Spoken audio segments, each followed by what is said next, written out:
Hi, my name is Moja. I'm 30 years old and I would like to share with you my story.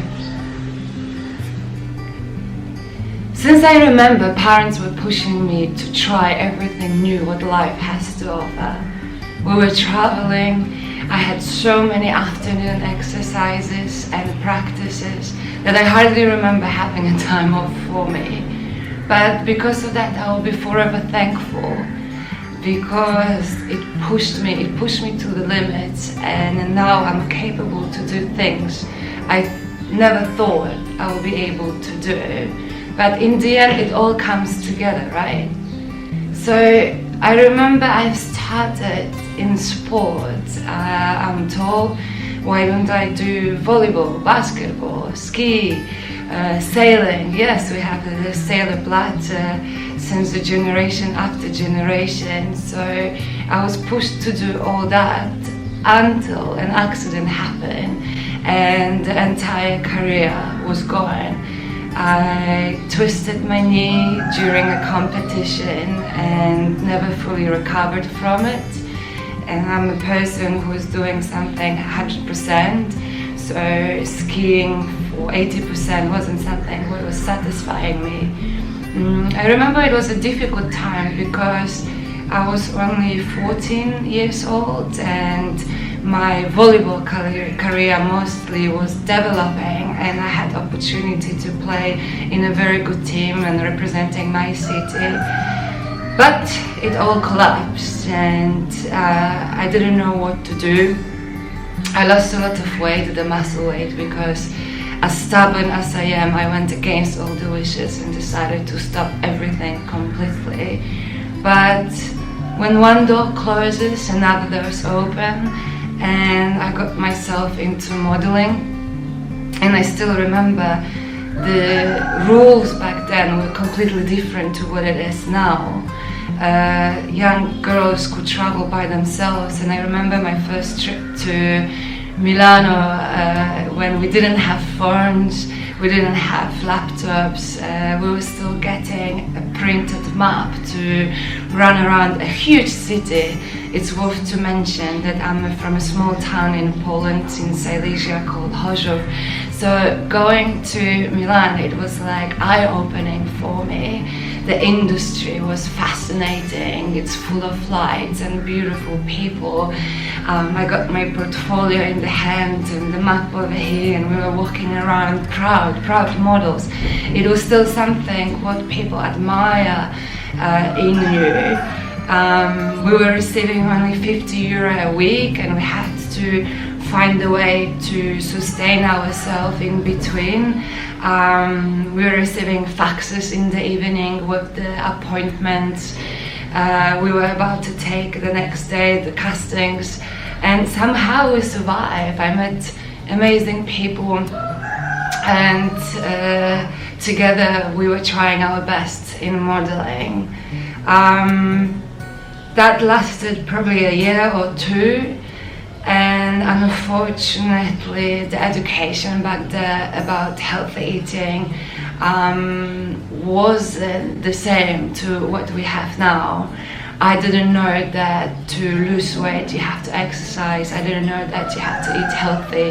What does it mean to be healthy? And in my darkest times it got to the point that I was eating a noodle soup a day and an apple.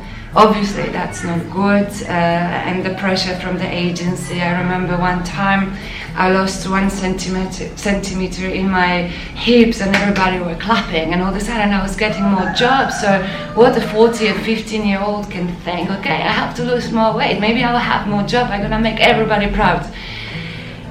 And I didn't. I lost weight, yes, however I wasn't strong enough to handle job. It was another horrible experience that we were preparing for a fashion week, so long hours. We were finishing every day at midnight, 1 a.m. and then starting at 7 again, and the only food they were giving us is pizza, KFC.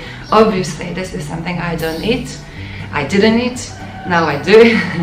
And I fainted, and the regulations said that in this moment you have to call ambulance. The ambulance was called. I was lucky to call my friends because my Italian wasn't so good, and I remember in the ambulance they forgot to strap me into the bed, and on the first corner in the car I fell off the bed. Anyway, those are the things we laugh about now. I spent a couple hours on the IV in the hospital, and then my agency kicked me out. I was devastated. I think I was 16 or 17 at that time, maybe more 17. And again, I didn't know what to do with my life. Sport, injury, modeling, my stupidity, and what am I gonna do? I passed my A-level exams, and an opportunity appeared, which I decided to embrace, and I went to Australia. Yeah, that was a big step. I was only 18, I passed the exams, and I just packed my suitcase.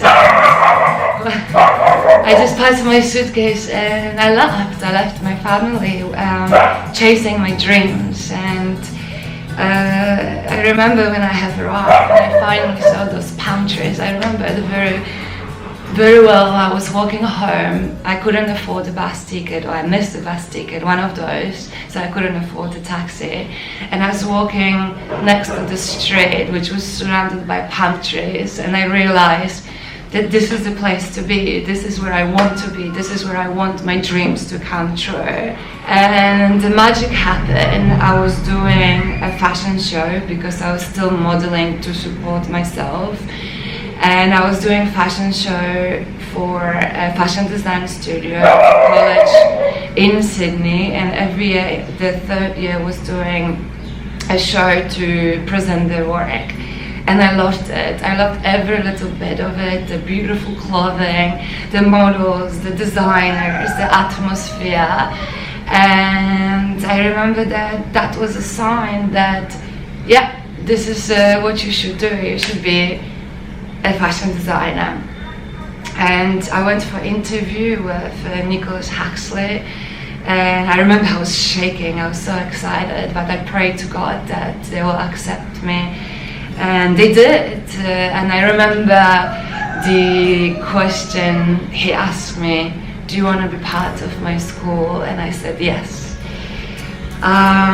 Straight after, I called my mom and said, listen, I'm no longer coming home. I was supposed to be home in December, and the interview was in November, and I was saying, Mom, I'm staying in Sydney for another 3 years, please help me. And she passed the phone to Dad, and she was like, okay, we had to do a business plan, how are we gonna approach the fees, because school wasn't cheap. But we found a solution of paid an installment, every second installment I had to work for it. And how I did it, I was working in the shop. So from Monday to Friday I was at school, Saturday, Sunday I was at work. Whenever there was a day off, I begged my boss in the shop, please give me the job because I have to support myself. I paid the rent by myself, I paid the installment fees by myself. I was doing still some modeling job for extra cash, but I've never had the student life, I've never partied. I sacrificed everything and I dedicated myself to the fashion design studies. I graduated. It's worth to mention that from 3 classes, it was just one, which was in the year 3. And yeah, it was a beautiful experience, the fashion show, as well as hard, as successful. My parents couldn't be there. And I remember connecting with them via Skype. Oh, that was the time we finally had proper phones to connect via Skype. And they could watch me, watch the show, they watched my first collection.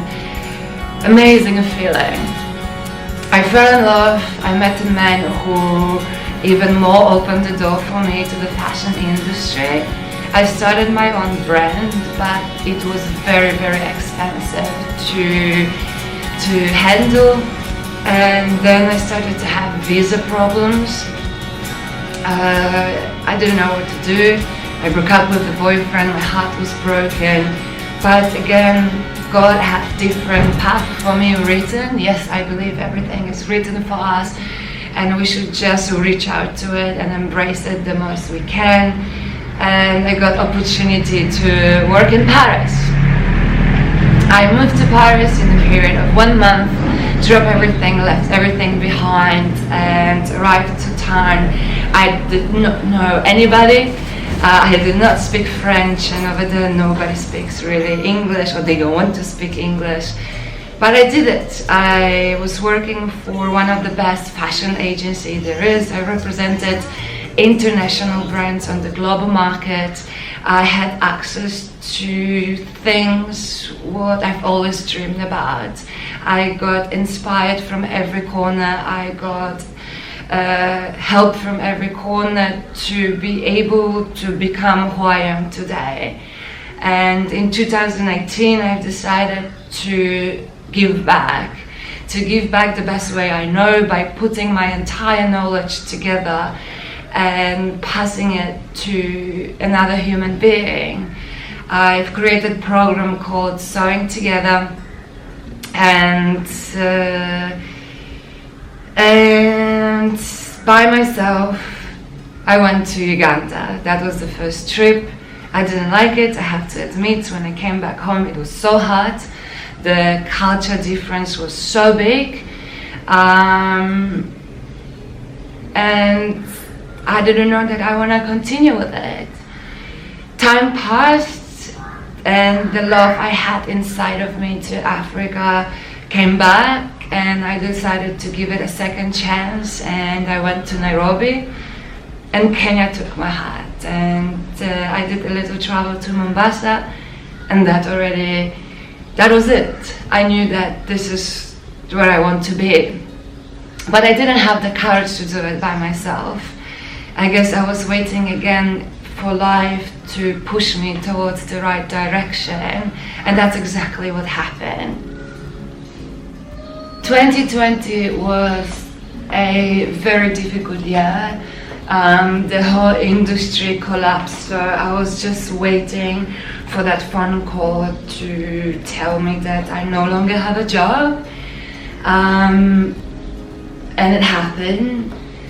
It was very difficult because COVID, which closed us in a very, very small spaces, triggered my anxiety. So I was fighting every day to not give up, to stay positive, to stay healthy in my soul and in my mind. And then the phone happened, and the reaction, what did I do? I went and bought a bottle of wine, and I remember that with every glass I took, I was calling a different person, and with the first glass it was crying, what am I gonna do? With the second one I was furious about life, and the third one I was like, no, I'm gonna do it. It's not the first time I'm reaching the bottom. I have something I can fall back on. It's my family, it's sewing together. I think I can do it. And it took me 3 days to pack my entire life and move back to Poland. As much as difficult it was, and I was going as well in the same time to therapy, because I didn't want to admit, I didn't want to do this, oh, you are back. No, it's a failure for me. It's a transition, and I was going to accept it and embrace it the most I can. And then the borders open, I came to Mombasa. I thought that I had finally everything figured out, and on the first day of school I received a phone call from my mom that my father passed away, and I had to rush home. And I didn't know why life is testing me so much. It was already a lot. I lost the job, I lost my life in Paris, and now I'm losing my parent. I'm like, why are you doing it to me? And I arrived home and I saw my mom so delicate, and I knew that I had to swallow all this thinking, and I had to now start supporting her. We are here together. We still have to push through. I stayed in Poland for 4 days, and I came back to Mombasa because I had those women waiting for me, believing in me.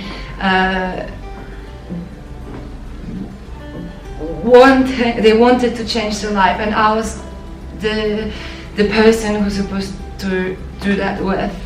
I came back, and another shit happened. There's no other language of I'm sorry of describing it, because the person who supposed to support me and who gave me accommodation and the space for school left me blank. He turned around and said, I no longer want to continue with you.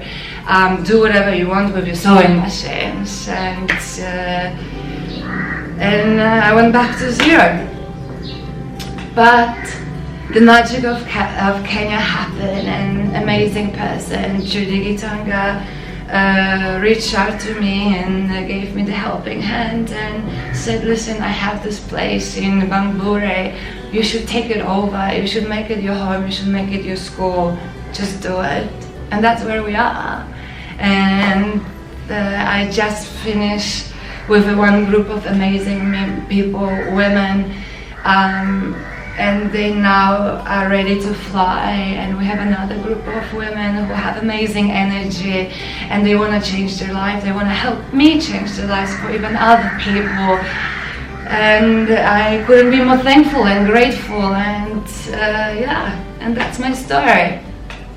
And I guess to sum it up, what I wanted to say that in life we're all facing difficulties. It's up and down, but if you believe in yourself and you can change everything from negative to positive, life sooner or later will reward you for it. So embrace everything what happened in your life, from being heartbroken, from losing your parent, job, home. I know how difficult it is. But if you truly wanted to and you just squeeze it and you leave it behind, and magic can happen and the beautiful things can happen from it.